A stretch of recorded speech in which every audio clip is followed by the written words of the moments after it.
Hello everyone, today is an important video on dry fasting, the repair process, rest, immune function, and most importantly, its connection to intestinal permeability. We are going to discuss this briefly.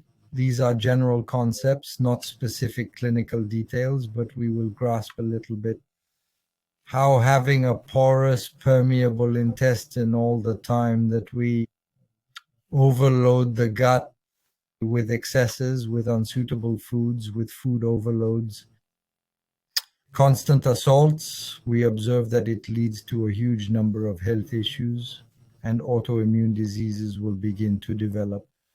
So here is a short video linking to dry fasting, which is truly the only system we have to repair damaged mucous membranes, to allow rest, because it is simply rest that allows regeneration of mucous membranes and tissues. So arriving in the 1980s, the 1990s, the 1990s, 2000, we've never had so much knowledge tech of cutting edge treatment. We managed to understand things. We have more advanced biology, yet we see more and more autoimmune diseases arriving, cancers, inflammatory diseases, viruses, pandemics, etc. Our immune system can't cope anymore. And here it is really interesting to look into the cause, and what is the cause of the cause. It is the immune system and adaptation and defense and tolerance, of course. Therefore, we must give particular attention to our digestive linings, as they are the absolute key, the cornerstone of our overall health. I'd say it's one of the most important organs for me. If you spoke to a conventional doctor about the intestine, he wouldn't understand. They won't really link it to all the diseases, the explosion of diseases we have today. This concept of porosity, intestinal permeability, isn't really taught in medicine yet, but people have been talking about it for 20 to 30 years. It began to emerge in the early 2000s. There were scientific publications released that demonstrated that it is truly the key organ, and if you do not give it special attention, you will have pathogens passing into the blood, etc., causing countless problems. Therefore, the issue isn't a deficit of necessary elements or the necessary input required to regenerate the system. It is above all a period of rest that will need to be given to your intestine, to your digestive system. And then the game is royal, because it will create a sufficient period of rest to allow for waste elimination and regeneration. That's it. So it's not about accumulating solutions. There you go. An accumulation of all sorts of remedies. But at the heart of this thinking, the intestine is like a tool for understanding. And then dry fasting, more specifically, will be able to provide interesting answers in deep regeneration via stem cells. So we'll talk a bit about that. So the intestine was long seen as a simple organ just for digesting food, nothing more. There you go. You talk to a doctor, they say it's there to digest. But today we know it's truly an organ where immunity is over 80% represented. There you go, a major organ in immunity. It is also an organ reflecting the endocrine system, representing hormonal balance. If your gut works well, your hormonal system works well. Also a neurological organ directly connected to the brain. There are communications between the brain and the intestine. So it's 9 communications that ascending from the intestine to the brain for every 1 signal descending. So it is truly, the intestine is very connected at the neuronal level. It hosts that famous gut-associated lymphoid tissue. So 80% of immunity, 80% of total immunity. Every single day, the intestine confronts bacteria that attack and disrupt its function. Food antigens are constantly present. There are also environmental toxins due to what we eat, pollutants, etc. And then the intestine's mission is not to block everything. Its mission is truly to sort things out in a very intelligent way. Then, when the sorting cannot be done well, when it fails, the entire system enters a chronic state of alert. The illness is often just a late result of this permanent alert. Therefore, intestinal permeability represents a critical turning point. The intestinal lining is the key component. It is a very thin layer composed of cells. We call this the brush border barrier, the enterocytes. These cells are connected by tight junctions. These junctions act like actual locks that control what is permitted to enter. So the problem is not necessarily permeability to healing, but permeability to something physiological. And then it is something that must be worked on constantly, that must be maintained constantly. And then it is something where you must not let intruders pass. The marker is zonulin. It is a gauge for the intestinal barrier, which is analyzed by a fecal zonulin analysis. And then it acts like a dimmer switch under inflammatory stress. Under infection, zonulin will increase. We have markers that increase. Consequently, the junctions open up too much, and the barrier then becomes porous.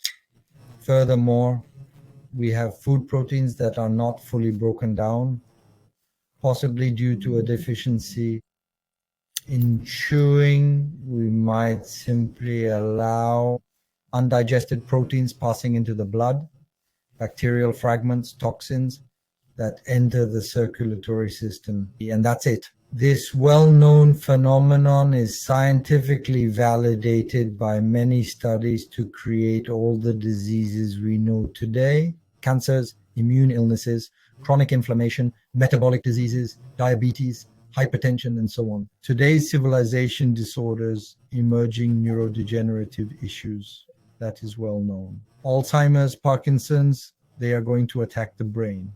All of these substances are considered antigens.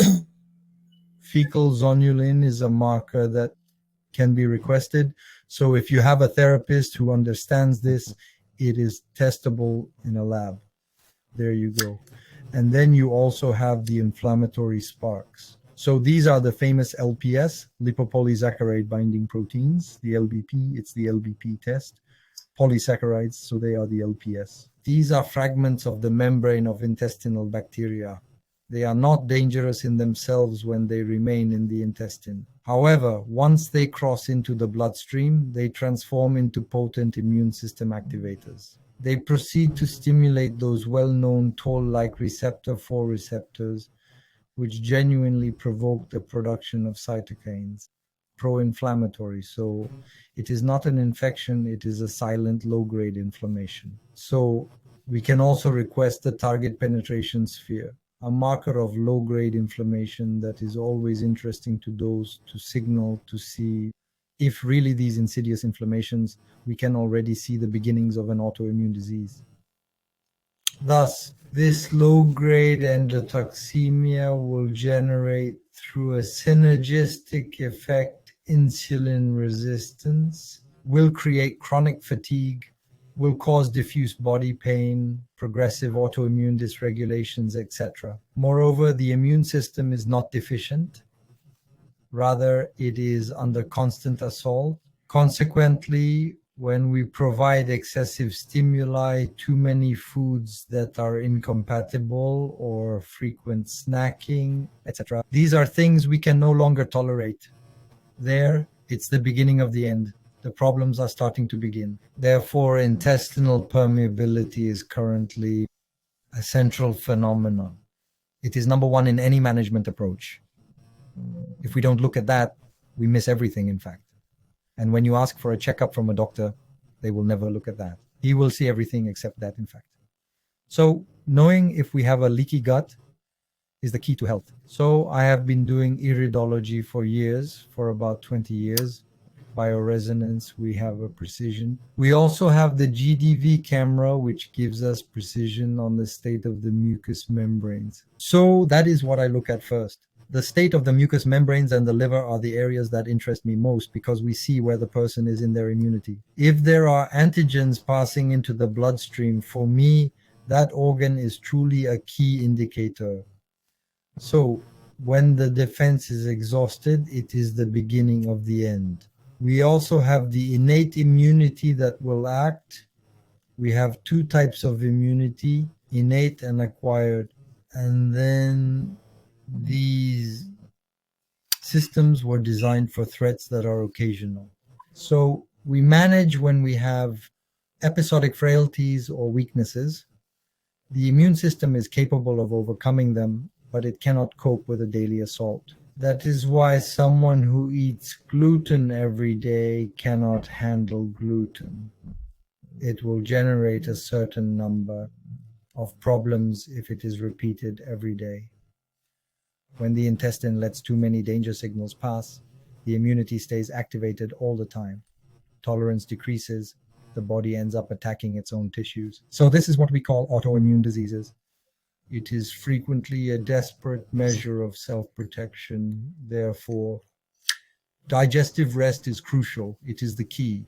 Digestive rest is why undertaking a 24-hour fast weekly, as I do, is always beneficial. And then afterwards, it's a cyclical fast per year, as I do, to achieve deeper cleansing and, crucially, cellular renewal. Remember, living organisms do not repair themselves while actively engaged in processes. Living things repair themselves in rest. Because food intake stops temporarily, insulin comes down. mTOR is the adapter that constantly builds. So it's good to have a little mTOR going up from time to time. But when mTOR is stimulated day after day, every single day, there is nothing left. We are no longer in a cleaning phase. We can no longer do rest cleaning. We are too much in construction. And then when the rest is there, autophagy accelerates. So what is autophagy? It is a well-known cellular recycling mechanism of fasting and particularly dry fasting. We have maximum autophagy. To summarize autophagy, it involves eliminating all dysfunctional cells. It cleans up misfolded proteins, damaged ones, and a stimulation of cellular renewal. So via stem cells, we will regenerate all that. In the intestine, this process specifically promotes the renewal of the epithelium, the mucosal barrier, and the digestive linings. This is one of the fastest regenerating tissues found within the human body, the digestive linings. So you just need to do a little rest, and then it allows you to regenerate all that. Thus, we have dry fasting, adaptive stress, and regeneration. Dry fasting is a specific type of fast where the body is deprived of everything. There is no water intake, no more food, which triggers intense, prolonged adaptive stress, which will lead to continuous regeneration. As soon as food intake resumes, we will repair. It is a proposed physiological consequence. So in dry fasting, we have a production of metabolic endogenous water. So we create water. We are never truly dehydrated. We have this acceleration of autophagy, as I said. And then we have a decrease in the environment of pathogens. So all pathogens will be eliminated, dried up from lack of water. Autophagy will recycle and clean them. Thus, we drastically lower a bacterial load. If you have a candida in a Lycobacterium, a bacterium, no matter which one, a parasite, a virus, a viral load, dry fasting through autophagy will go and restore order. However, you must provide it with a structure, meaning allowing it time for rest. Without rest, you are unable to stimulate autophagy. You cannot clean your bacteria. So we come back to the research of Yanikov. He is the precursor of dry fasting in Russia. So he created in the 70s, 1970s, the initial dry fasting centers in Russia. Later on, I am not perfectly familiar with every detail of his system. He devised a patent for dry fasting. Then I do not necessarily concur with these refeeding protocols. I am not a vegetarian. I cannot necessarily recommend that, but we cannot overlook this name. He is one of the pioneers, and he is an ancestor. He is deceased now. He passed away a number of years ago, but he remains the pioneer. It was he who truly initiated modern dry fasting. And then indeed he had grasped the significance of complete rest and that it could really help chronic diseases, autoimmune disorders, without having all the technology we bring to measure all that. So these observations still require rigorous studies that have not been done. In dry fasting, there is inflammation, etc. There have been very few studies. So dry fasting remains a powerful tool to be handled with discernment. Now I remind you again, because I still have some individuals sending me emails regarding post-fasting issues. It is constant. So no, I repeat for the 1000th time, do not embark on dry fasts alone if you do not master your subject. Embark on long dry fasts if you know exactly what you are doing. You are in control. You have experience. But do not start if you have never practiced with someone who has a mentor guiding you. You need a mentor, a person who is a source, who is a reference, who shows you how to do this, how to resume eating. Subsequently, there are technologies available on site that assist us as well. The issue is that people lack complete resources. They do not circulate blood sufficiently, the fluid, and that creates edema. There are blockages. They resume eating poorly. They exit poorly because they eat too much, too fast, or foods that are not suitable. That is where problems arise. I still receive emails. It is still every week. I did this, I have problems, I have that. Do not embark on long dry fasts alone. If it stays at 3-4 days, okay, it is manageable. Even if you make mistakes, 3-4 days of dry fasting, it is recoverable. But some people attempt 7 to 10 days of dry fasting. They make mistakes leading to post-fasting problems. Then they ask me what they should do, what they have done. So I repeat once more, do not start alone if you do not master this method. I wrote a book, but it does not contain everything.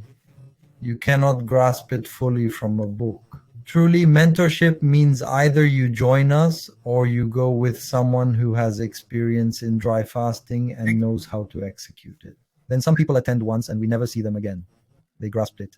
They observed 20 people fasting. They are comfortable. It is straightforward. They understood the process. It is a learning process to know how to manage a long dry fast.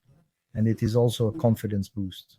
Because if you have fears, doubts, symptoms, you do not understand what you have, it can backfire on you. Therefore, be certain about what you are doing when undertaking a long dry fast, that you have comprehended the nature of the process. You know how to do dry fasting, you know how to resume eating, and there is no problem. Thus, dry fasting is the optimal method for achieving intestinal renewal by temporarily eliminating all digestive stimulation. So dry fasting will drastically reduce all intestinal irritation, which will then allow for a drop in antigenic flux, a calming of the immune system, but it is immediate. After 2-3 days, it drops your immunity, which calms down, which comes to reorganize itself favorably. And then you repair your digestive lining, go there. It is the choice in a truly spectacular way at times. So it is not necessarily the fast that burns. It is the body reorganizing itself. When we give it enough time of sufficient rest to be able to reorganize, to regenerate, that is simply the effect of the fast. So fasting acts as an amplifier of the natural renewal mechanisms. You just have to leave it alone and let it reorganize. The body knows how to do it. It is intelligent. It knows how to manage. So if numerous modern diseases share a common chronic inflammation, and if the intestine is one of the primary entry points for this inflammation, then rest becomes a therapeutic action in its own right. Therefore, fasting is neither a trend nor a universal generalized solution they are trying to sell you. It is a powerful tool for healing, for rediscovery that reminds us of a truth that is fundamental and simple. The body stops repairing itself on the condition that we stop attacking it daily with foods that are undigested, unassimilated, and poorly distributed in the blood, which exhaust you. So a naturopathic nutritionist will know how to guide you individually because nutrition is individual. We will look at who is in front of us. These are not generalities. It requires individualization, not just following a set diet or system. We look at a person in front of us, we evaluate their systems with biological tests, with devices like mine, etc. We do an evaluation, then afterwards we look, we observe, we give advice like that. That is how we proceed. So dry fasting is a medicine of the future, a medicine of tomorrow. Unfortunately, criticized because people do not understand the therapeutic power of sex fasting. And then that concludes the point. So the connection between the gut, permeability, immune issues, and sex fasting as the remedy. You now have the quartet to understand a little bit the origin, the causes of health problems. So if you let your gut degrade, it's not the solution. So really pay attention. And then fasting is an adapted diet, personalized, which allows you to rest your digestion and repair and regenerate yourself. That is all for today. Bye bye.